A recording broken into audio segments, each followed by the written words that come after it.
Ano ba yung mga kailangan gawin sa airport for your international flight?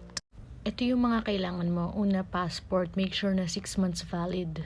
Pangalawa, flight ticket. Pwedeng hindi naka-print. Pangatlo, visa kung kailangan. Make sure din na naka-online check-in na kayo. Make sure din na naka-register na kayo sa eTravel Online. Before we continue, put ko muna yung mga discount codes ko dito sa taas. So pagbaba niyo sa sasakyan, papasok kayo sa gate. Yan, just sa gate. Gate yung malapit sa Cebu Pacific. Tapos pagpasok nyo, sa harapan, makakakita kayo ng ganyang counter. Babayad kayo dyan ng travel tax. 1,620 pesos per pax ang travel tax. Tapos yan, lakad kayo. Ayun, malapit lang siya sa Cebu Pacific. Tapos pwede kayong magpunta doon sa screen na yan. Diyan yung makikita yung mga flights at kung saang counter kayo pwedeng pumila.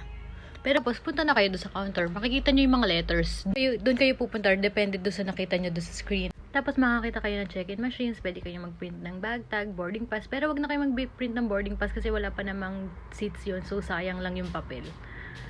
Ayan, nagprint ako ng bag tag. Pero habang nagpiprint ako ng bag tag, yung mga kasama ko, nakapila na sila sa check-in out counters. Actually, pwedeng habang yung isa nagbabayad ng travel tax, yung iba nakapila na sa check-in counters kasi medyo mahaba yung pila sa counters. Sa check-in counters, ibibigay mo yung passport mo kasi i-check nila kung tama yung validity. Tapos, kung yung pupuntahan mo, kung kailangan ng visa, i-check din nila yon kung may visa ka. Tapos, saka kanila bibigyan ng boarding pass. Minsan din, kinikilo nila yung mga hand carries natin. Tapos, kung may check-in baggage ka, iiwan mo na rin yun sa kanila. Pag nabigyan ka na nila ng boarding pass, pwede ka nang dumiretso sa inaabangan nating lahat, yung immigration. Pero bago ka makapunta sa immigration, makakita ka ng money exchange. Pwede kang magpapalit dyan kung kailangan mo. Ayan, yan yung pila ng immigration papasok. Pag nakalagpas ka na sa immigration, pwede ka nang mag-post sa Facebook, Off to See the World. Happy travels!